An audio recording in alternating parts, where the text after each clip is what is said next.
corruption, the minute you cut it off the tree, corruption sets in. Work starts. So even the fruit of the Spirit in your life requires maintenance. Because you will get angry. You will get upset. Am I making sense?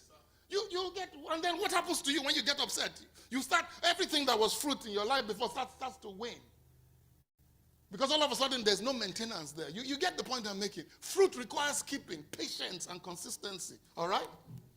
And then commitment is the paradigm shift that we need. The Bible says, take up your cross. When? What are you going to do about that? Thank you. What are you going to do about daily? Daily. Maybe you should change it to by twice a week.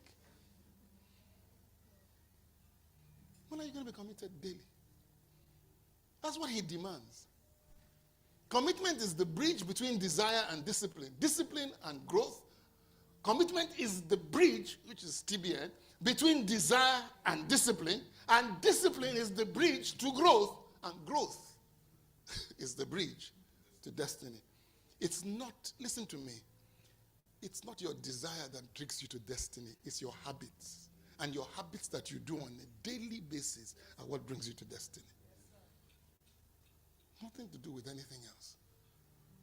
Maybe that's a better way to do it, to have both of them and to keep putting me in whatever. So let's finish. What we miss without commitment: transformation, answer prayer, victory over the flesh, authority, discernment, and what? Fruitfulness.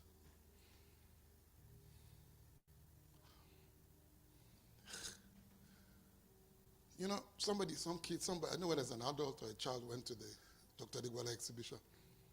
And whether they were playing or running around, they broke one of his awards. That's not a problem. It happens. We actually lock the place. It's because of the Bridge Connect, they open it. We lock it because of the things like that. They're very sensitive, cameras and things like that. So, but what somebody went there, that wasn't the part. The part that upset me wasn't the fact that they broke it. It was the fact that they broke it, packed it, and hid it. It's a sign of immaturity. When you can't admit that you did something wrong, are we going to kill you? Well, we might. But at least we'll try to bring you back. But that's how mature we are. If you do something wrong, can you walk up to your wife and tell your wife you've done something wrong? You know what amazes me? Somebody comes and says, I have a child. The child is 20 years old and you haven't seen the child. Something is wrong with you. Something is mentally wrong with you. And you can't hide. Those things always come on. Am I right? Yes, sir. Let's finish this and then I'm going to pray.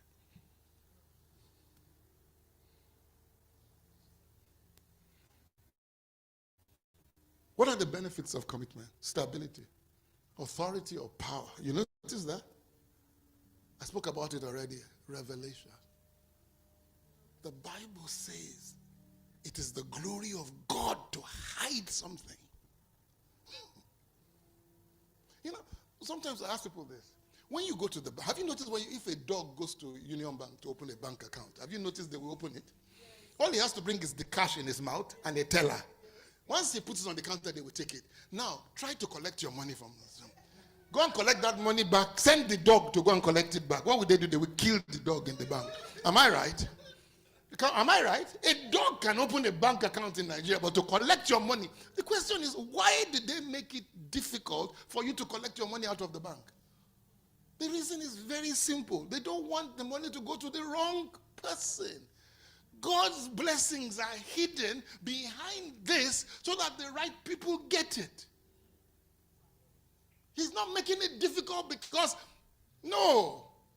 Like the bank is not making it difficult because they don't want to give you your money. They are trying to make sure that nobody else steals the blessings that belong to the children of God. And so he gives his children revelation.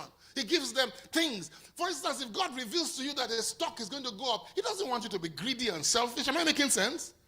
Or to use it in an evil way. You get the point I'm making. He will know. He has already trained you, and now he can reveal that to you, and you will do it with moderation. I remember Lester Sumrall. Lester Sumrall, at the age of about 70 or so, when America was sending 1 or 2 ships to help the people during the tsunami, Lester Sumrall was sending the same 2 ships. of food and drinks and everything. The amount of resource was available. So he said one day, he casually said to God, all these years I've been begging you that I wanted resources to help people. Now at 75 or so, you're giving me 2 ships. I can do whatever I like. God says I couldn't trust you when you were younger. Simple as that. In other words, you are not matured enough for me to release my resources into your hand. For a man of God to get up and say, if I'm a man of God, let a bear come out from the wood. Some of you, this country would have burnt down because of your mouth. Some of you, your husbands would have been burnt to crisp. Oloshi. Whatever you will say. It is so strong, authority while immaturity. Because whatever is in you is what comes out when praise comes. It's the same thing that comes out when pain comes. That's why you need growth, alignment, influence, and of course, reward.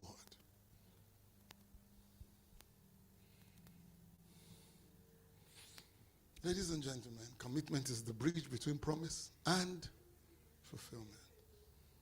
It's the bridge between calling and bridge between salvation and maturity. He cannot use babes in every sense of the word. Babes as in fine girl. As babes as in babes. And those are not what he's looking for. Am I making sense? There's an immaturity. There's something about us. He can't give us. I went to Abuja. She was in Abuja for a course. I said, let me come and join you. I went to join her. Sheraton. What's Sheraton? What's the Sheraton? Nikon Noga. The outfit I was wearing was like this. The outfit itself was 3,000 naira. I used 1.5 to dry clean it. I was drinking Coke at that time that was like 15 naira for 1,000 naira for a bottle. I was enjoying myself in her room because Central Bank was paying for it. Enjoying myself. And God said, what are you doing? So I'm enjoying the benefits of my wife's position. He says, but what you are doing, is it right? Oh, you are using second-hand blessing. Look at how you are wasting it. If you were the one in charge, what would you have done?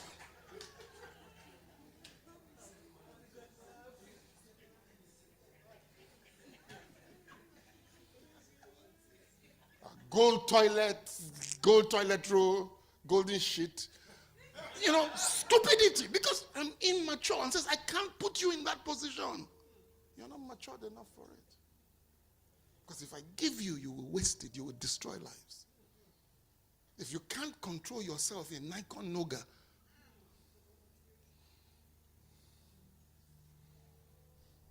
how many of you can? So, like I said, these are the things we'll look at maybe next week. Commit to grow. Commit to pray. Commit to obey. Commit to holiness. But most of all, commit to service. One of the reasons why you've seen I haven't spoken much about service in this church is something I learned from the temptation of Jesus. The Bible says that when the devil came to him the third time and said to him about worshiping God, you know what he said? He says, thou shalt worship the Lord your God, and him alone shall you serve. It's because I'm a firm believer that true service comes out of great worship. But worship is not singing slow songs. When you get all the other things right, this one will be easy, the service part.